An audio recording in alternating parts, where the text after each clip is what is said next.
What is up, bros, and welcome back to another video. Today we are back for another episode of the My Team Journey, this time for, guess what Grand Prix it is? It's the Russian Grand Prix. You guessed wrong. But anyway, here we are for this race once again, diverting some activities. We do a podium celebration party because why the hell not? We've all worked hard, let's all play hard as well. Anyway, heading into this race, got a couple of upgrades on the pipeline. I want to target some durability. We're racking in the resource points at this point in the career mode. It's actually quite crazy to see how well we do race to race, the amount of resource points that comes in just passively from the departments, as well as George Russell farming them in practice. He really is a workhorse in this season of career mode, and I really appreciate that. But I came across this interesting message in between the last episode and this one. There was an update to some of the drivers' stats, which has been reflected in real life, and they've updated them in the game. So I've decided to apply them. One thing I have noticed is Valtteri Bottas' awareness went down from 99 to 98. So that is going to make a world of difference now. Championship is basically ours, it seems. But speaking of, we're actually leading the championship right now by a few points. So let me know down in the comments if you think I can do it. It'll be tough, but I will do my best. While we're here looking at the driver market, just seeing if anyone's stats has really moved, you guys could let me know. I haven't really taken that much notice.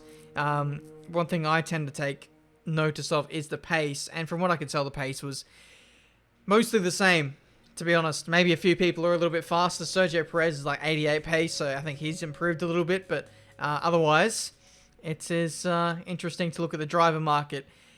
We probably need to think about who we want to sign for next season. Do we want to stick with George Russell, who has been nothing but fabulous for us in this season? A lot of people have said they've got other people who are actually quite good, and they're actually not delivering, which is kind of concerning, and it makes me want to stick with George Russell.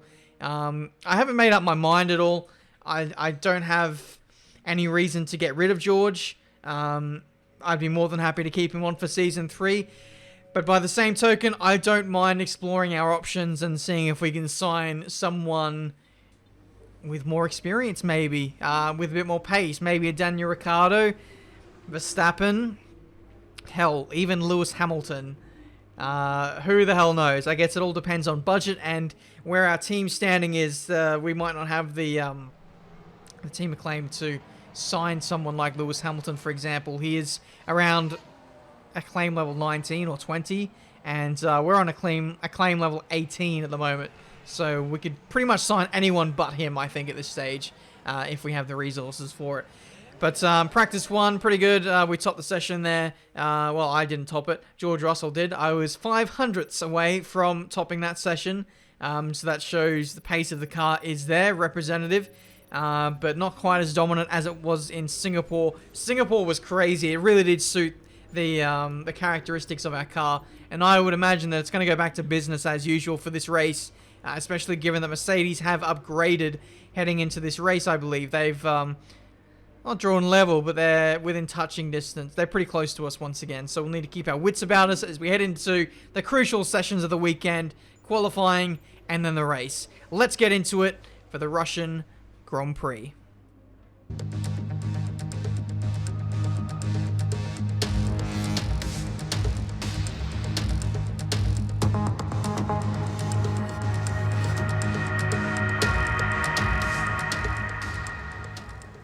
All the people who said my helmet sucked can go do one. Anyway, here we are for qualifying for the Russian Grand Prix. We're just going to gloss over Q1. It's no point. We're a front-running car.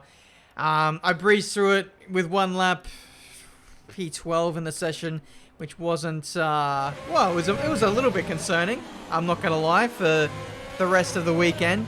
But I know that there was more in that lap, and we'll hopefully extract that as we move into Q2. Decided to do a run on mediums just like I did last race. This time, not working out to our desired effect. I think we're actually last in this session so far. So, it looks like, yeah, this is not going to be a walkover this weekend. We are actually going to have to work for it this weekend. You can see as we go down, we are 1.5 seconds off. George Russell was inspired by me and also did a medium compound run. He's 1.1 off. So it's not a me thing. It's a Marduk Motorsport thing. We just don't have the pace to cover off the rest of the field on the medium compound tyre. Oh, how it would be luxurious to qualify in P2 on the mediums once again. But this is not Singapore, unfortunately. And F1 is a constantly adapting sport. If you're not moving forward, and you're going backwards, essentially. And that could not be true. We actually haven't brought any upgrades, I believe, into this race. So hopefully it doesn't come back to bite us.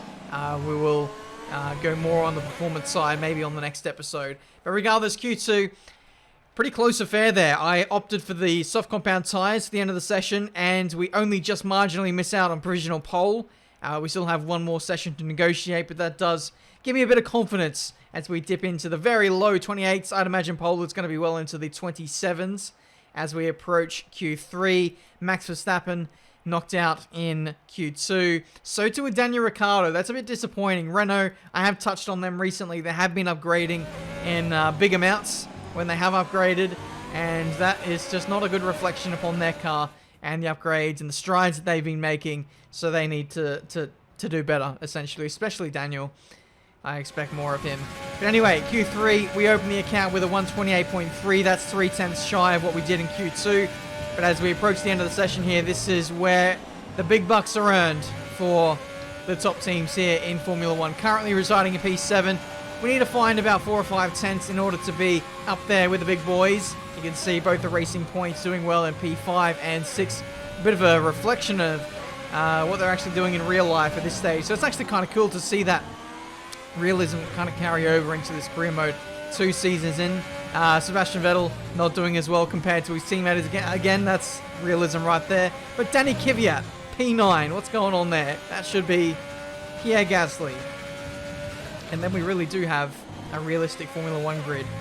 Just swap Marduk Motorsport for Red Bull, and then that's pretty much spot on, I would say. But anyway, you can see we're running by a 10th up on our previous best, so we're doing okay. Third sector is one where we can improve on versus our last lap, and you can see the green coming into fruition now as we approach the final couple of corners. Bit of an oversteering moment there, which is unfortunate. It cost me a little bit of time, but it kind of helps rotate the car a little bit. But we head towards the final couple of corners now. Nearly 4 tenths up as we approach the line. Where does it put us in qualifying? For the Russian Grand Prix, it puts us P5. And, well, okay, not crucially where we want to be. We want to be top 4 to be achieving the sponsor goals from... I can't even remember who the hell it is now. Neon. Neon want us to get P4. Thankfully, George Russell, though, carries the team to P2 and on the front row of the grid for this Russian Grand Prix. So, yeah, we're 3 tenths away. We're not a million miles away, but 3 tenths is starting to get to the realms of where that's a little far away, and that was a pretty good lap. I think I could probably improve by a tenth, maybe a tenth and a half, and then anything more than that would be a stretch. But let's see how we go in the race. We always do better. Fingers crossed we can get that podium. Welcome along then to Sochi and the Russian Grand Prix, one of 8 cities in the world to play host to both the Olympics and a Formula 1 race. It's a Grand Prix that's proven difficult to crack for anyone beyond the first 2 rows of the grid in recent years, so let's see if that can change today. And I'm joined once again by Anthony Davidson to bring you the lowdown for today's race. They must be starting to feel the pressure at this point, Ant, surely. There's a real shot at the title on the cards here, but one error at the wrong time, well, that could throw it all away. Of course, there's never a good time to make mistakes, but it will feel 10 times worse if it happens at such a critical point of the season. Let's hope this contest is settled where it should be, on track, wheel to wheel. Okay, here we go. I know what you can do. Don't let me down. One thing I've failed to mention throughout this video is I've been tinkering with the setup for this race. It isn't actually a Russia-specific setup. I'm running the Golden USA setup, which coincidentally I actually ran at Singapore last time out. I had a Singapore setup. The Singapore setup was way too oversteery. Went with the USA setup, dominated that race, and so I thought I'd bring it here. And pace not quite as good. But one thing I was doing was playing around with the downforce. Was originally running with 4.7 wings. That is the USA setup. but I've upped it to 5.8 to get a little bit more out of the middle sector. That's where I was a little bit slow relative to the AI. But race strategy, there is none. Softs to mediums. It's basically push as hard as you can all race long and see where you end up at the end of the day. It's lights out and away we go for this Russian Grand Prix. Charles Leclerc with an absolutely lightning start off of the second row of the grid. Hamilton not getting away too well, and I actually was going to be in the fray there, but I got a bit of wheel spin in the second phase of the start. We can see one of the racing points up my inside as we go into turn 2, and that was a very clunky start for us there. We were very lucky to get away with that because I had cars left, right, and center on that run into turn 2. But thankfully, we managed to get away with our starting position of P5 and no damage. I was very, very claustrophobic in that section of the track. But because of that start and having to dodge everyone, it's put me on the back foot at the start of this race. I'm the best part of a second away from the nearest car, that being Charles Leclerc. So we need to get our heads down, start concentrating, and bridge the gap to the cars behind, but also get in the DRS and slipstream of the leading pack. And that is hopefully what we're going to do now as we head on to lap 3. DRS should be enabled on this lap. It is. And thankfully, we're able to piggyback off of the back of Charles Leclerc and Lewis Hamilton, who are fighting side by side into turn 2. Charles finally gets Lewis, and now we're going to see if we can jump him as well in this early stage of the race. In terms of the pit stop, I think it's going to be around lap 12, 13, 14-ish, going on to mediums to finish off the race. Literally no strategy around here. There's no tyre wear. So really, if you don't have the pace around here, it's going to be a pretty tough old affair, this Russian Grand Prix. And that's why this race in particular can be quite dull. But I know we've got the car under us to do well. George is currently contending for the race victory. He's right on the chuff of Valtteri Bottas up front, who are actually breaking away from Charles Leclerc at P3. So we need to get on with it if we want to have a chance of winning this race and getting on the podium. I know I've got the pace of, say, Charles Leclerc. It'll be quite similar, I think. We've definitely got the pace over Lewis Hamilton. We just need to get around him now as we go up into Rich and overtake on this 4th lap. So here we go in the slipstream, running into turn 2. The top end speed is basically identical with the Mercedes, but we have better braking prowess, and we're able to get him up the inside. He leaves the space, and that is job done for us into P4 in this Russian Grand Prix. While all that was happening, there was a move up front. George Russell overtakes Valtteri Bottas around the outside at turn 2 in that chicane. It's very close through there, and really only a one-line corner. Oh, that's marginal as to whether he cut the corner or not, but in my eyes, that's legal. That's fine. You got to leave the space a little bit, and sometimes you just have to cut the corner or go over the curb a little bit. That's natural. But anyway, we've got a change up front, and we've got a change for P4. And let's see if there's a change for the minor placings on the podium. Let's see if we can catch up to Charles Leclerc and eventually Valtteri Bottas to make this a 1-2. We need to make some big inroads on Mercedes in the constructors' standings. There's 6 races to go, including this one, and the gap is about 35-ish points or something like that, maybe 40 points. And in order to be a contest for the constructors, we need to start eking into that now.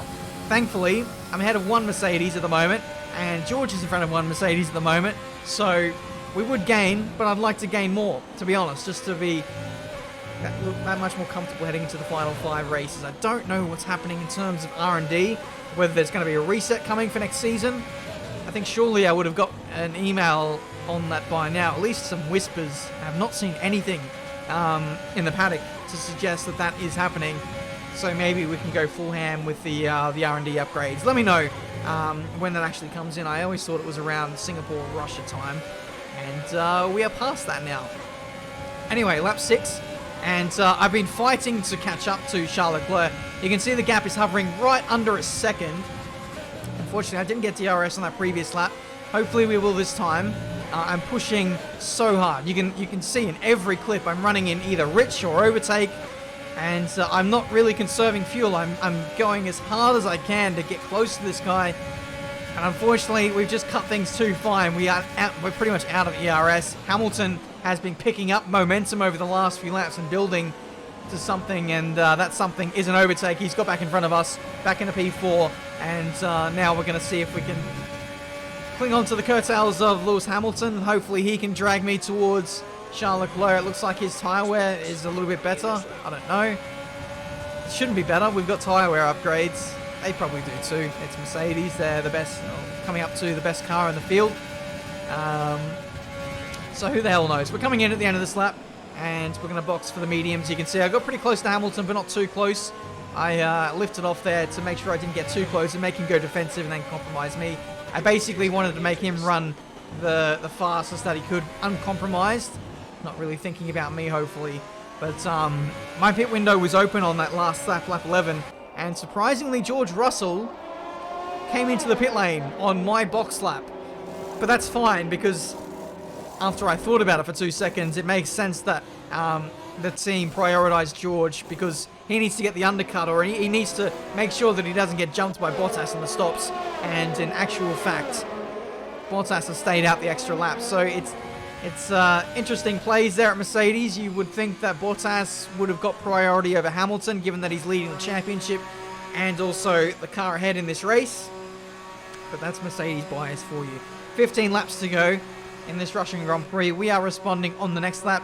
Valtteri Bottas a good 6-7 seconds ahead of me, which is quite scary. I don't know if we're going to be able to challenge for the win today, not unless we're much more comfortable on the harder compounded tyre, that being the yellow wall medium. The pace on the soft suggests that we're only equal to the like of Lewis Hamilton and Charles Leclerc, if not maybe slightly slower. But I do find that in career mode, I am a little bit more comfortable on the medium relative to my rivals. So let's hope that we're more of a factor in this race. I'm going to push on as much as I can. I do need to save a little bit more fuel. We're down by 0.2 of a lap, which isn't much. We can easily save that for the duration of the Grand Prix. But look at the lap times in the top right. I was lapping so consistently. Every lap was like within 0.3, or 2 or 3. Like most laps, it was like a 10th of my best lap. It was quite crazy. But we got to about lap 20 here. This is why I'm showing you this lap in particular. This is a turning point for some reason in the Grand Prix. I don't know why, but the tyres all of a sudden started to feel a lot better. There was a bit more bite in the front end. Don't know what was happening.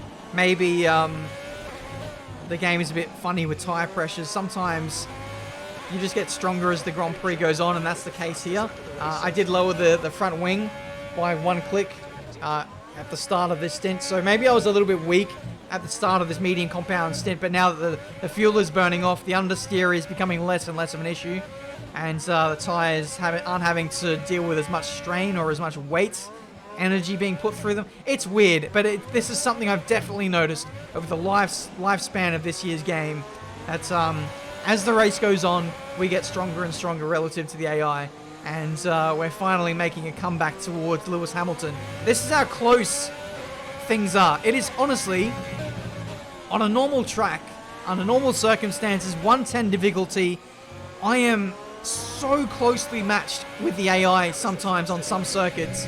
And, you know, this extra like 10th or 2 that I've been getting ever since that momentum switch on lap 20 has just been a game changer. It's meant that we've gone from maybe slightly slower than the AI to actually being a 10th or so faster than them. And now we're at a point where we can actually catch them back up again. I was literally driving like a robot this whole race. Like, so consistent, wasn't really making any mistakes really. And now the momentum is back in our favor, and we're hopefully going to overtake Lewis Hamilton once again. This has been such a satisfying race to drive. It's almost been like a league race. You have to think about every fine little detail that much. That's not a fine detail, that's me. Right, I knew I had one more warning. That was my second warning of the race, and I thought, if we're going to take another warning, let's do it and let's gain a bit of time out of it. And that's basically what I did, essentially. Again, it's about 2 or 3 tenths on that lap. We do go purple. Lost a little bit of time in the third sector, unfortunately, but it is purple regardless, 131.1. Still, it's proving to be quite difficult in order to catch Lewis Hamilton. This is such a stark contrast to the Singapore Grand Prix. This is the same setup that I ran at Singapore with just 1 click higher downforce. Yet, you know, we were like a second or 2 faster than our opponents per lap sometimes when we were really pushing. Here, the margins are so tight. It's We're talking hundredths of a second separating myself and those around me. It's quite ridiculous. We go faster again on lap 26. But Vettel bangs in a fast lap right behind me. So now Ferrari is coming alive at the back end of this race. I'm catching Hamilton, but Hamilton is catching Leclerc. But we're running out of time here. That's why I was cutting that corner a couple laps ago. I wanted to get to Hamilton before Hamilton got to Leclerc and got DRS, because if this turns into a DRS train, then it's game over. I need Hamilton to be not getting the DRS and giving me the best possible chance I can to attack, but we're out of time. This is the last opportunity. This is the last lap, the last DRS zone, and we're not close enough. The gap is 6/10. It's almost like the dirty air was just enough to keep me at bay. It was just that slight little bit of barrier of like resistance that stopped me from getting too close to Hamilton, because the pace was just so closely matched between everyone. But I got within a certain distance and I just couldn't get much closer. And that was the Grand Prix. Maybe a frustrating one for you guys, but it was very much a satisfying one, a very slow burner. Unfortunately, we won't get the fastest lap. We won't get on the podium. It'll be P5. We'll get him next time. That's the end of the race. We'll see you in Parc Fermé.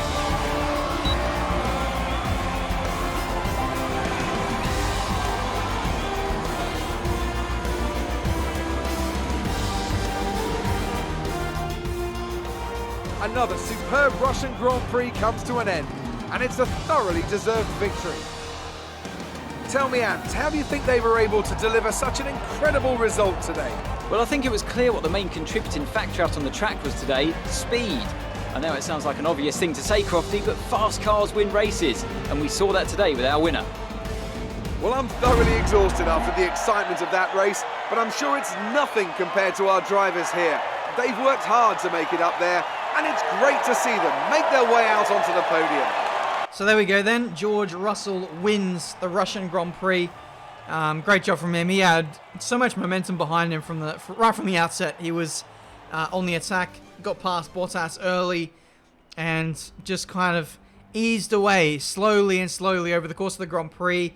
He did get the undercut on Bottas, which certainly cemented his position, but he had the pace to keep him at bay with like 1 lap older tyres. It was a pretty close affair for those guys. It was just a close affair for the top 5, really.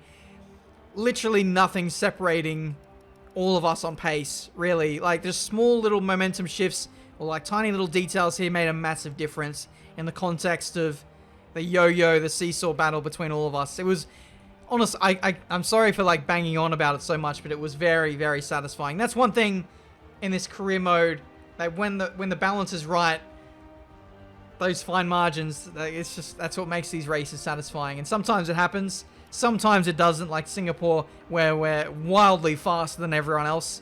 But here, it was good. Very, very good. Unfortunately, not able to get the fastest lap. We showed so much pace over the course of the Grand Prix.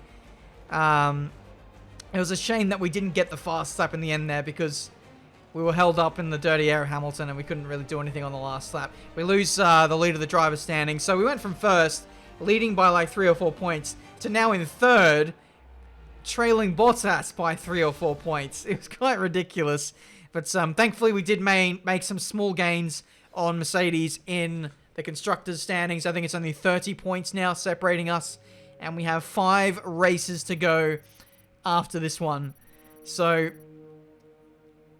I can't call this. I don't know who's going to win this. I feel like the drivers is a little bit more easy to call, but that said, it's still not going to be a walk in the park either. We're fighting against 2 other teams, that being Ferrari for Leclerc, Bottas for Mercedes. George Russell is getting some momentum now. He needs to keep winning if he wants to be in the hunt for this championship. He is a long way back. But then in the constructors, it is us versus Mercedes. And I just don't know if George Russell, where he's going to be on a Grand Prix weekend. Sometimes he can just be nowhere with tyre strategy sometimes, or it could be reliability which plagues him. But if he's on it, if there's no mistakes, he wins.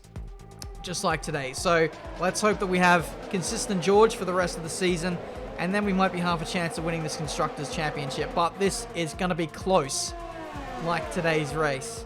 So heading into the next episode, we'll do some upgrades.